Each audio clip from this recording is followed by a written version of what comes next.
Camille Osei was 39 years old, and for 11 years she had been standing in the shadow of a man who never once asked what was behind her. She drove a 2016 Honda Accord the color of old pewter. She wore sensible shoes and packed her lunch in a brown paper bag most days, and said yes ma'am and no sir, and thank you when she meant it. To the people in Raymond Whitfield's orbit, she was just Camille. Quiet Camille. Plain Camille. Camille who always looked like she was calculating something, but never said what. His colleagues called her sweet. His golf buddies called her low-key. His mother, once, had called her steady, and Camille had filed that word away because it was the only honest thing anyone in that house had ever said about her. She did not know. On the Thursday evening, she came home to find her own front door locked from the inside and her suitcase sitting on the porch with a yellow sticky note that read, "We need to move forward," that the estate of her grandfather, Dr. Elias Osei, had been finalized in probate court that very morning. She did not know that the executor had been trying to reach her for 6 days on a number Raymond had been monitoring for 3 weeks. She did not know that the figure on the document, once all accounts, properties, patents, and managed portfolios were liquidated and consolidated, was $60. $2 billion. Raymond Whitfield did not know any of this either. He only knew the woman he had decided to discard. And he had miscalculated the weight of what he was throwing away. What happened next would cost Raymond Whitfield everything he thought he had built. Before we jump into the story, comment where in the world you are watching from and subscribe, because tomorrow's story is one you need to hear. The morning light came through the kitchen window at an angle Camille had always loved. It fell across the tile backsplash she had laid herself 5 years ago, pale cream and sage green in an offset herringbone pattern, each piece cut and set by hand during a 3-day weekend while Raymond was in Savannah for a conference she had later learned he had not attended. She sat with her coffee in both hands the way she always did, elbows on the counter, watching the light move across the grout lines. Her father had built things with his hands. Her grandfather had built empires with his mind. She had inherited both tendencies and found that they made her very good at her work as a structural engineer and very bad at performing helplessness for audiences who expected it. Elias Osei, her mother's father, had come to the United States from Ghana in 1971 with 2 suitcases, a graduate scholarship, and a belief he never tired of expressing. He had told Camille when she was 9 years old and furious that a boy at school had broken her science project, "Camille, a tree that survives the storm does not celebrate the storm. It simply continues to grow." She had not fully understood it then. She understood it now better than she understood most things.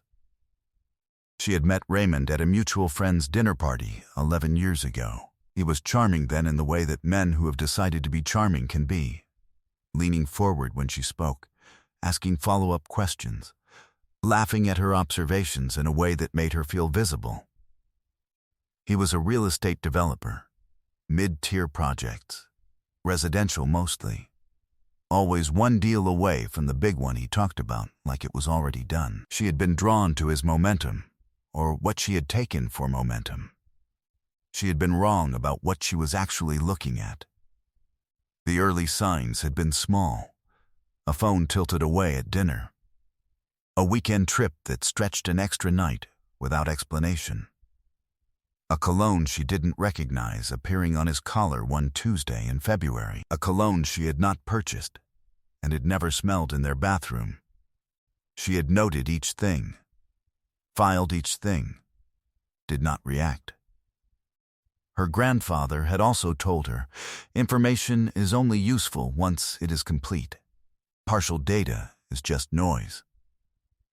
The signal that finally broke the noise open came on a Thursday morning when a cream-colored envelope arrived addressed to her at their home address, marked with the return address of a law firm in Accra, Ghana. Raymond had been hovering near the mailbox more than usual. He had sorted the mail for the past 2 weeks and handed her envelopes with the deliberate attention of someone who had been removing things. But this one had been tucked behind a catalog, and he had missed it. She set it on the counter next to her coffee and went to work. She did not open it until that evening. She found the second phone on a Sunday. Raymond had gone out to pick up dry cleaning, a task that historically took him 11 minutes, and that afternoon stretched past 2 hours. Camille was not looking for anything. She was reorganizing the spare room closet, the one he used to store his golf equipment and boxes of files from old projects. The phone was in a zippered pocket inside a garment bag, zipped closed. Battery dead, SIM card still seated. She recognized the model. She had seen it before, briefly, in his gym bag several months ago. He had noticed her noticing and said it was an old work phone. She had let it go. She plugged it into her own charger. It took 4 minutes to reach enough battery to boot. There was no passcode. She did not know if he had forgotten to set one, or if he had simply never imagined someone patient enough to find it. Her hands did not shake. The messages went back 16 months. His contact for the other woman was saved as D. Project, which Camille recognized as the kind of careless cleverness that men use when they feel safe. The woman's name was Davia. She was 31 years old. She worked in Raymond's office as a leasing coordinator. She had been in their home on at least 3 occasions that Camille could document from messages referencing the layout of the kitchen. The specific placement of a side table Raymond had always said was Camille's choice, and he had never liked. Camille sat on the edge of the closet and read for 40 minutes. She moved with the same deliberate calm that had always defined her. When she finished, she sent the relevant messages to her own email in 43 screenshots. She noted the dates. She cross-referenced them against a mental timeline of the past 16 months, the weekend trips, the late evenings, the inexplicable shift in Raymond's financial behavior she had noticed around the same period. She had her own accounts. She had always kept her own accounts. But 3 months ago, Raymond had asked her to add him as a co-signer on one of her investment accounts, claiming a banking convenience. She had declined.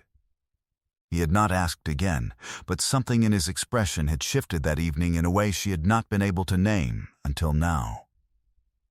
She put the phone back exactly where she had found it. She recharged it to the same battery percentage.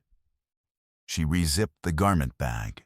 She folded the dry cleaning tickets she had found beside it and replaced those too. Then she went to the kitchen and checked the mail she had set aside. She opened the envelope from the law firm in Accra. She read the letter twice.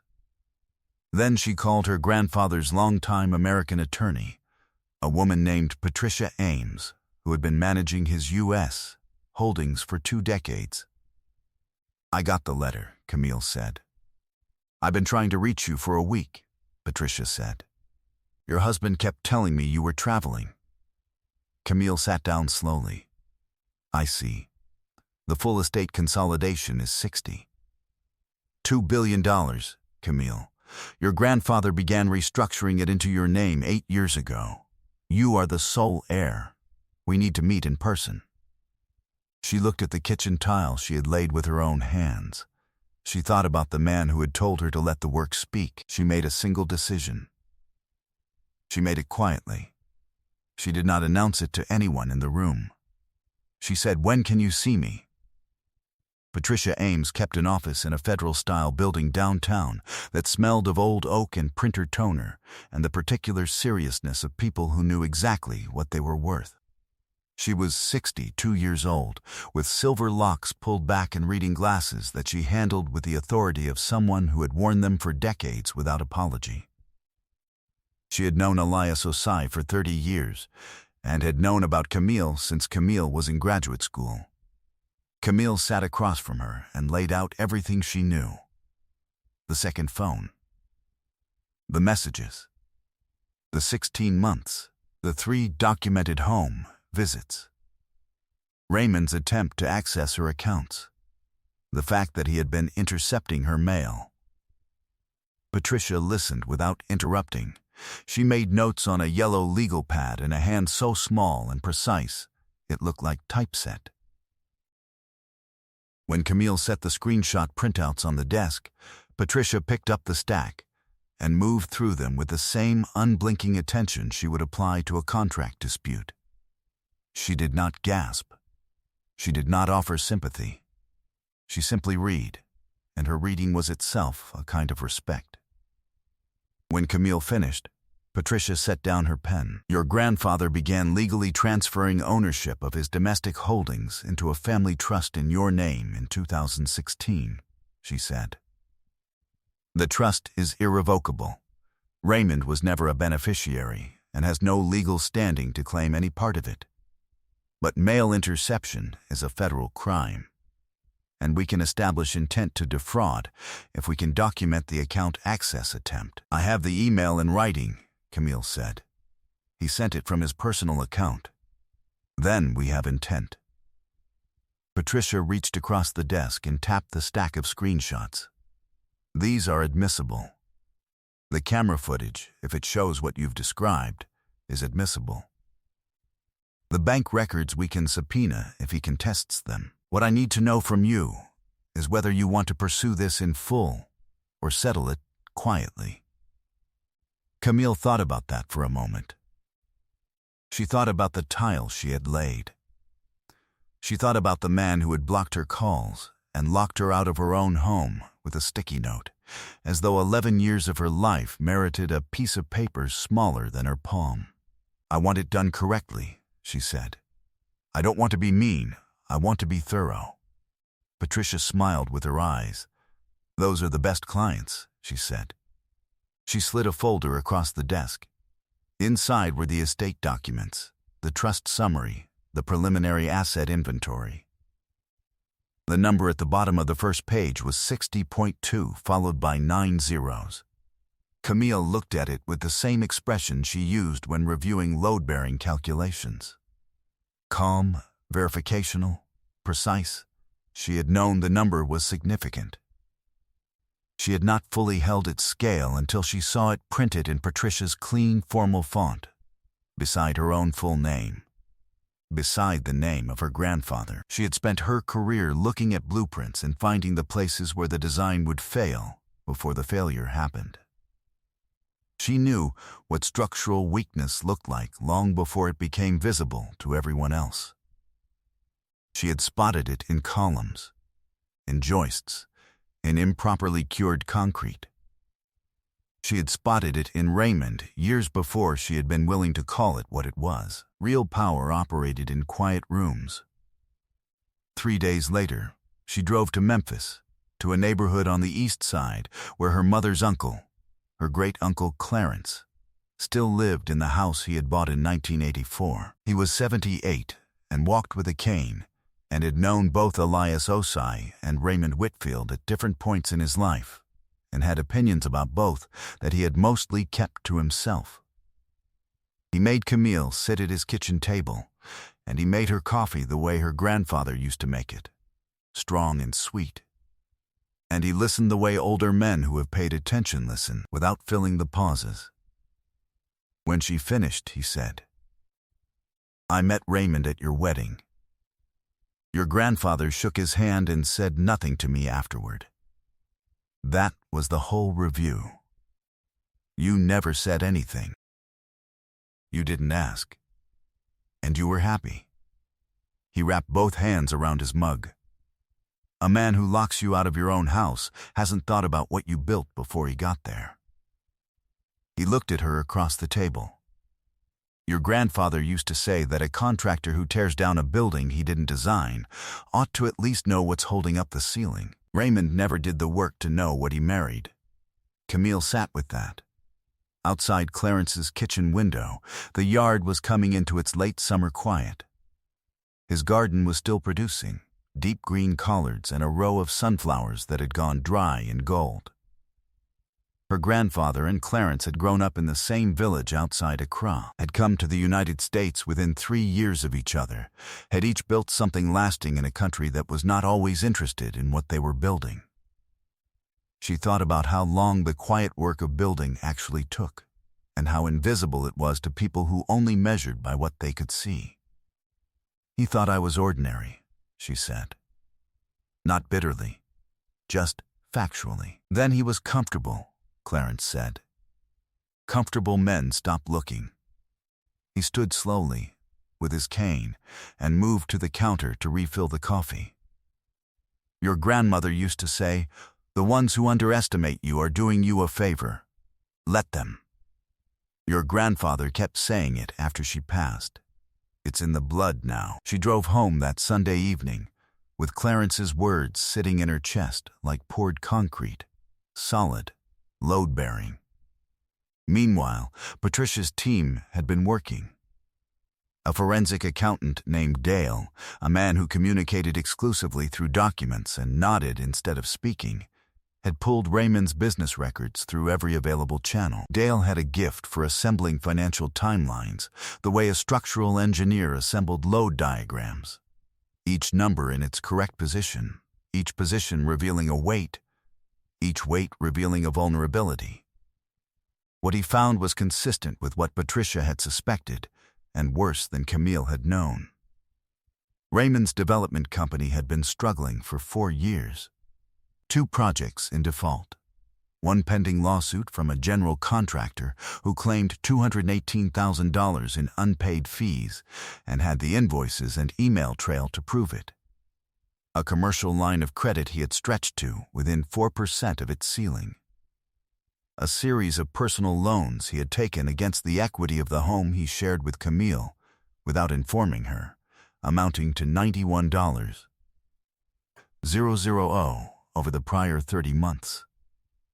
He had been positioning himself against Camille's stability long before she had ever noticed the cologne. The divorce he had been planning, which Camille had not yet been formally served with, which Raymond apparently believed she did not know was coming, had been designed to capture her income, her credit rating, and whatever liquid assets she held jointly. He had done the math on her visible life. He had never once thought to ask what was not visible. He had not, at any point, considered that she might hold assets he had no language for. He had also not considered that Camille had installed a doorbell camera 18 months ago. One she had mentioned to him once, and that he had apparently filed away and forgotten. The camera's cloud footage showed a woman arriving at their home on 3 separate weekday afternoons and leaving 2 to 3 hours later. It showed Raymond's vehicle in the driveway each time. The timestamps aligned precisely with dates from the messages on the second phone. Camille printed everything. She labeled each folder by date. She organized them with the same care she used for engineering project files, sequentially, cross-referenced, with a summary sheet on top. She placed them in a fireproof box she kept in her office at work, behind a row of project binders, in a position that would not catch the eye of someone scanning shelves without purpose. She told no one at home. She told no one at work. She told Patricia, by phone, 1 word: ready. On Tuesday evening she made pasta from scratch, the wide ribbons Raymond liked, the kind that took time and attention and the particular patience of someone who understood that some things could not be rushed. She set the table with placemats. She refilled the olive oil. Raymond came home a little after 7 and kissed her cheek and went to change out of his work clothes, and she listened to the sounds of him moving through the house, the closet door, the dresser drawer, the particular silence of a man who believed he was completely understood. She asked about his day. He talked about the deal. He always talked about the deal. She asked one follow-up question, and then listened and refilled his water and cleared the dishes while he scrolled through his phone, with the phone angled away from her in the way she had long since stopped pretending not to notice. "You seem quiet," he said once. He was watching her dry a pan with his elbow on the table. "I'm tired," she said. Good tired. A good day. He nodded. He went back to his phone. He had no idea. She was watching. She was patient. She was, in the language of her profession, in the final documentation phase, and the documentation was complete. The mediation was Patricia's idea. She had argued that a full courtroom divorce proceeding would take longer, and that what Camille needed first was to establish Raymond's legal position relative to the estate before he discovered its existence. Camille agreed. Patricia contacted Raymond's attorney, a man named Gerald, thin and nervous, who had apparently not yet been told the full shape of what he had walked into, and scheduled a meeting for a Thursday morning at Patricia's office. Raymond arrived in the suit he wore to closings, the charcoal one, with a tie the color of deep water and the particular confidence of a man who has rehearsed his talking points and believes the rehearsal is sufficient. He walked in expecting a conversation about asset division and a quiet settlement offer. He brought Gerald. He brought what Camille later described to Clarence as the energy of a man who believes he is ending something. He was not wrong about that. Camille arrived in a white blouse and dark trousers and the pearl earrings that had belonged to her grandmother. She carried a single leather portfolio and nothing else. She was 6 minutes early. She chose her seat deliberately, with her back to the window, facing the door, the way her grandfather had always chosen his seats in rooms where business was conducted. She brought Patricia. She brought Dale, whose presence Raymond did not yet understand. She brought, at the far end of the conference table, a woman named Adrienne Osai Barima, who was the lead U.S. legal representative for the Osei Family Trust and had flown in from New York the previous evening on a flight that had cost, in its business class configuration, more than Raymond's monthly mortgage payment. Raymond looked at Adrienne. He did not recognize her. He looked at Dale, whom he also did not recognize. He looked at Camille. He looked at Patricia. His expression shifted in small stages, the way pressure shifts in a structure before the crack appears, almost imperceptible, then suddenly visible to anyone trained to see it. She recognized it from structural assessments. The moment when someone realizes the building they thought was stable has already been red-tagged and condemned, and they are standing in the middle of it, with no hard hat. Patricia spoke first. She laid out the documentation of mail interception. She laid out the account access attempt. She laid out the forensic accountant's findings regarding Raymond's business liabilities and the timeline of his exit planning. She laid down the doorbell camera footage, printed in still frames, date-stamped, labeled. She did not raise her voice. She placed each item on the table as if she were laying tiles. Raymond's jaw moved. He said, I'd let her finish, Gerald said quietly, and he said it with the tone of a man who had understood approximately 45 seconds ago that this was not the meeting he had prepared for. Patricia then introduced Adrienne, who slid a document portfolio across the table with the efficiency of someone who had done this in boardrooms on 4 continents. She stated plainly what the Osei Family Trust was, when it had been established in Camille's name, what it held, and what it was valued at.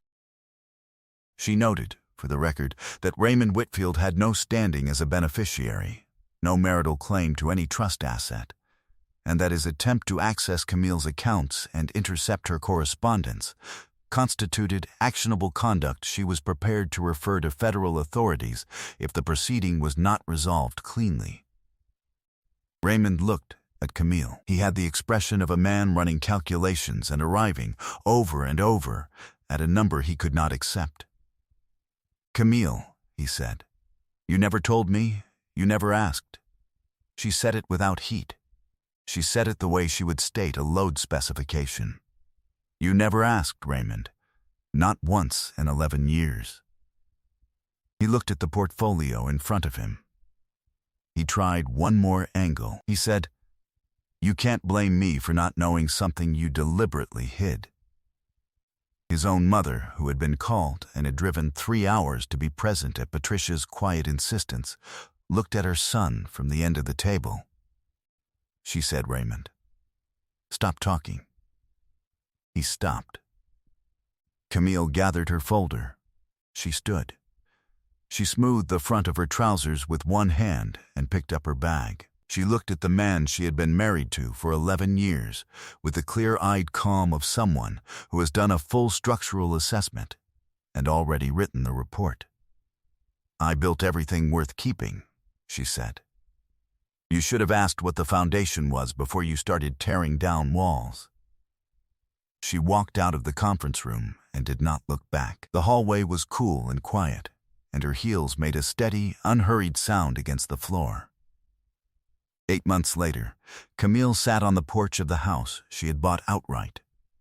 A craftsman on a wide corner lot in Charlotte, 2 blocks from a park, with a garden she had planted herself from seed and a deck she had designed board by board using reclaimed cedar. The Japanese maple she had transplanted from her old yard had taken to its new corner without complaint. It was that kind of tree. The morning was still cool. The coffee was good.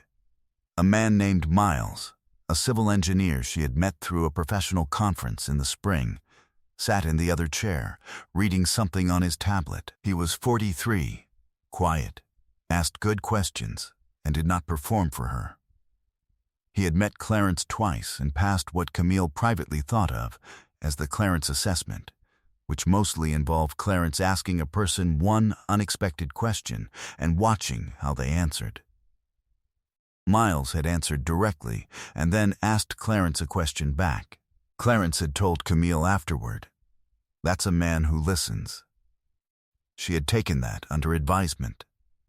The trust was now fully in her name. Patricia had coordinated its restructuring with Adrienne over the preceding months. Camille had retained a team of advisors and had begun the work of deciding what she wanted to build next. She had not stopped working as an engineer. She had taken on a project that mattered to her.